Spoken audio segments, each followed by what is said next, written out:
हार्दिक स्वागत और अभिनंदन। ग्रुप नंबर 4 की तरफ से ये प्रेजेंटेशन तैयार किया गया है, जिसका हमको टॉपिक दिया गया था कि ध्वनि जागरूकता क्या है। ध्वनि जागरूकता, ध्वनियों को पहचानना और ध्वनियों को आपस में मिलने से होने वाले बदलाव को समझ पाना। तो इसमें हमने 4 पॉइंट्स लिए हैं। हर कोई एक पार्टिसिपेंट इसको डिस्क्राइब करेंगे।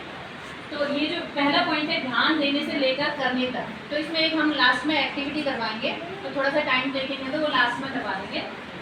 उसके बाद सेकंड पॉइंट है तुकबंदी शब्दों को पहचानने से स्वयं करने तक। जो तुकबंदी शब्द वो होते हैं, इनको इंग्लिश में राइमिंग वर्ड्स भी बोलते हैं। तो बच्चों को हम लोग भाषा सिखा रहे हैं, तो भाषा में हम लोग हिंदी भी सिखाएंगे और इंग्लिश भी सिखाएंगे। तो तुकबंदी यानी राइमिंग वर्ड्स। तो हम बोलेंगे बच्चों को जैसे बॉल, हॉल, ये बोला तो वैसे हम बोलेंगे कैट। CAT क्या होता है? कैट। तो CAT साउंड भी आ रहा है CAT का, कैट। फिर बच्चे खुद ही बोल देते हैं अपना अपनी। मैट, मैट की स्पेलिंग है MAT, यानी पीछे क्या आ रहा है? एट। तो ये साउंड इंग्लिश में आ जाएंगे। हिंदी में जैसे हो जाएगा बस, हस। तो हम लोग लिखाएंगे कि डॉ सॉ बस, हॉ सॉ हस। तो बच्चों को पता चल रहा है कि आगे का वर्ड चेंज हो रहा है, पीछे का साउंड सेम है। तो वैसे हम बोलेंगे कल, तो बोलेंगे बच्चा नल। तो ऐसे करके दुकान जो शब्द हैं ये हैं, तुकबंदी शब्द जो है उनको पहचान के वो लोग फिर स्वयं करने लग जाएंगे। नेक्स्ट पॉइंट है एकल ध्वनियों को तोड़ना। एकल ध्वनियों को तोड़ना, जैसे रॉथ और रथ लिखा है तो हम लिखेंगे रॉथ और रथ लिखा, तो उसको तोड़ देंगे। अब किससे बना है ये सब? तो रॉ और थ, रॉ का साउंड अलग है, थ का साउंड अलग है। तो ये एकल ध्वनियों को तोड़ना है। तो ऐसे हम लोगों ने खाली अ की मात्रा, मतलब मात्रा नहीं होती, बिना मात्रा वाले शब्द लिए हैं। वैसे ही आप विभिन्न मात्रा वाले शब्द ले सकते हैं।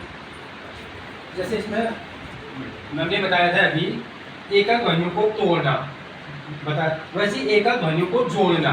जैसे र था रथ, तो उसको जोड़ के क्या है, जैसे रोम टू रीड वालों का था, है ना, अ ल अकल, तो जोड़ना। एक तो तोड़ना था और एक तो जोड़ना हो गया। तो बच्चा जोड़ना सीखेगा, उसको शब्दों को मिला के उसकी जो ध्वनियाँ आएंगी उससे बच्चा क्या होगा कि कैसे शब्दों को हम जोड़ सकते हैं। तो इसमें ध्वनियों को पहचानना और ध्वनियों के आपस में मिलने से, ध्वनियों के आपस में मिलने से होने वाले बदलाव को समझ पाना, कि जो ध्वनियाँ होंगी उसको जोड़ के जो बच्चा समझ रहा है, वो अपने मन में उस चीज़ को ले रहा है, तो वही क्या है एकल जोड़ना और तोड़ना।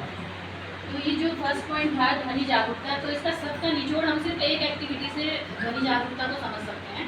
इसके लिए हम आप लोग करते भी होंगे अपने स्कूल में आनंदम की लेते हैं हम जब। तो 2 मिनट आप लोग अगर रिफ्रेश होना चाहते हैं तो ये एक्टिविटी हम कर सकते हैं। सभी लोग आंखें बंद करेंगे।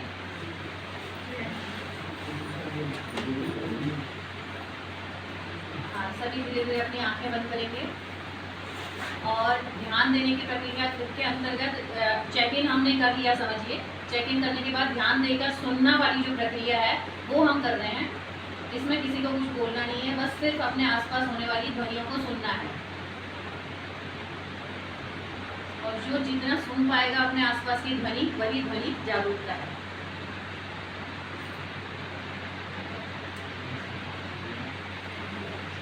बस अब आप अपनी आंखें खोल सकते हैं। अब आप समझ गए होंगे कि ध्वनि जागरूकता क्या है। और जो आपने एक मिनट, अब जैसे हम लोगों ने आपको ध्यान लगाने को बोला, आपने कुछ आवाजें सुनी होंगी। जैसे मैम आप पीछे, आपने कौन कौन सी आवाजें सुनी? हाँ, बहुत बढ़िया। जैसे सर आपने कौन सी आवाजें सुनी? और सोने की आवाज़ और मैडम जो बोल रही थी। सर आपने कौन सी आवाज़ सुनी? पंखे की और पंखे की आवाज़ सुनी। सर आपने कौन सी आवाज़ सुनी? हाँ, मैडम की बोलने की आवाज़। लेकिन सर ने हमारे साथ चीटिंग करी। सर ने आंखें खुली रखी थी। आनंद में बोलते हैं कि बच्चों को डांटना नहीं चाहिए। दरवाजा खुलने की आवाज़ आई थी ना, पीछे आई। हाँ ठीक, कोई बाहर से आई। मतलब इसमें आप ध्वनि पहचान सकते हैं कि किस चीज की ध्वनि है। धन्यवाद। बहुत बढ़िया।